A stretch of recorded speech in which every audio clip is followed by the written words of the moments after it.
ආයිබෝවන් සුබ දවසක් වේවා සියලු දෙනාට. ඇත්තටම අපි අද මේ ඇවිල්ලා ඉන්නේ සුවිශේෂී තැනකට. මොකද ඔයගොල්ලොන්ට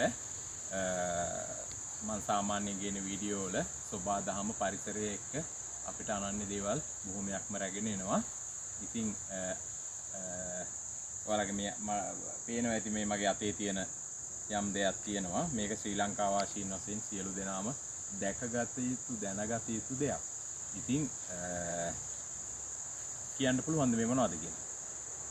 ඇත්තටම මේ තමයි මීයඹ. මීයඹ කියන්නේ අපේ රටෙන් මේ වෙද්දි බොහෝමයක්ම ඈත් වෙලා ඇත්තටම නැති වෙලා වගේ කියන්න පුළුවන් අපේ පෞරාණික අඹ වර්ගයක්. මේ අඹ වර්ගය හොයන්න මම පරිසර නිලධාරියෙක් පරිසර වේදිකයෙක් හැටියට අවුරුදු 15ක් විතර උත්සාහ කරා. ශ්‍රී ලංකාවේ මීයඹයයි කියන සියලුම ගස් ගාවට ගෙඩි හැදෙන කාලෙට අපි ගියා. නමුත් ඒවා මීයඹ කියලා අපිට හඳුනා ගන්න බැරි වුණා. මොකද මීයඹ ගෙඩියේ සුවිශේෂී ලක්ෂණ තියෙනවා. සාමාන්‍යයෙන් සයිස් එක බලාගත්තුම මෙන්න මේ වගේ සයිස් ගෙඩියක් තමයි මීයඹ කියන්නේ. පැරණි නිගණ්ඩු තුලින් එතකොට අපේ අත්තම්මලගේ අත්තලගේ මතවාදයන් අනුව තමයි මම මීයඹ මොකක්ද කියලා බොහෝ වෙලාවට හඳුනා ගන්න උත්සාහ කළේ. ඒ මීයඹ ගෙඩිය කියන්නේ සාමාන්‍යයෙන් හන එකක් නෙමෙයි බොන එකක් කියලා තමයි අපේ කිරියම්මලා අත්තලා කියලා තියෙන්නේ. ඒ කියන්නේ ගෙඩිය චුට්ටක් හපලා උරා බොන්න පුළුවන් ගෙඩියක් කියලා. එතකොට මේ ගෙඩිය සාමාන්‍යයෙන් සක්‍රීය ඇටයක් නැහැ. ඒ කියන්නේ නැවත පැල කරන්න පුළුවන් ඇටයක් නැහැ. පොත්තක් වගේ එකක් තියෙනවා.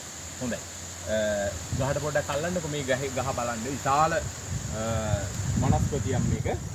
මේ ගහ අපිට හම්බුනේ වැඩි ඈතක නෙවෙයි. මම රාජකාරී කරන බිංගිරිය ප්‍රදේශයේ අදුරව රක්ෂිතේ 2-3 කියන බ්ලොක් එකේ ඇතුලේ කවුරුවත් මං හිතන්නේ මේක ඊට කලින් බොහෝ දෙනෙක් දැකලා නැතුව ඇති. මෙතනට ඇවිල්ලාත් නැහැ කිසි කෙනෙක්. කැලේ මැද්දේ තියෙන්නේ විශාල ගහක්. මං හිතන්නේ අවුරුදු 300-400ක් පරණ ගහක්. ඒ ගහේ පළදාව ගන්න තමයි මේ අපි ඇවිල්ලා ඉන්නේ. දැන් මේ වෙද්දී අපි ගෙඩි ටිකක් කඩාගත්තා. බලමු අපි අර කියපු මෙව එක හරිද කියලා. මේක තමයි මීයඹ ගෙඩිය. අපි මේ ගෙඩිය පොඩ්ඩක් පොඩි කරනවා. ඔන්න බලන්න පොඩි කරලා පොඩි කරන්න හොඳ මසල්ස් එකක් තියෙනවා. ඒ කියන්නේ මේක ඇතුලේ චූටි ඇටයක් තියෙන පොත්තක් වගේ එකක් පෙන්වන්න. ඔන්න ඔය විදිහට මේ ගෙඩිය පොඩ්ඩක් පොඩි කරගෙන හපනවා. හපපුවාම මේ විදිහට අපිට දකින්න ලැබෙනවා. ඕක තනිකර උරා බොන්න පුළුවන්.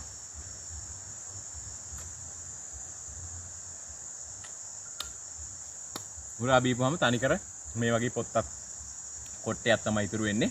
මේක මේ විදිහටම තියෙනවා. අපිට වෙන අඹ වගේ ලෙලි ගහන්න ඕනේ නැහැ. මිතාම අධික රසයි අධික සුවඳක් එනවා. මේක තමයි මීයඹ. ඒකම පැරණි ආයුර්වේදයේ මීයඹ අපිට අත්‍යවශ්‍ය වෙනවා බොහෝ ලෙඩ රෝග සුව කරන්න. ඒකෙදි මීයඹ ගහේ පංචාංගයම ගන්නවා. නමුත් මේ වෙද්දි මම දන්න තරමින් මේකට කමෙන්ට් එකක් දාන්න අපේ පරිසර වේදිකයෙක් හෝ වෙද මහත්තයෙක් ඉන්නවා නම් මම දන්න තරමින් මම හොයාගත්ත තරමින් මේක තමයි මීයඹ. සියලුම ලක්ෂණ තියෙනවා මේකේ. ඒකම මේක රැක ගන්න ඕන. අනිවාර්යෙන් මේක මම ආරක්ෂා කරනවා. මේකේ අතු වලින් හරි පැල කීපයක් හදන්න බලාපොරොත්තු වෙනවා. ඒ හින්දා මේක සංරක්ෂණය කළ යුතුම ගහක්. මොනවා හරි මේ පිළිබඳ තියෙනවා නම් මට කමෙන්ට් කරන්න අදහස් දක්වන්න. සියලු දෙනාටම බොහොම ස්තුතියි. හතරක් තියෙනවානේ.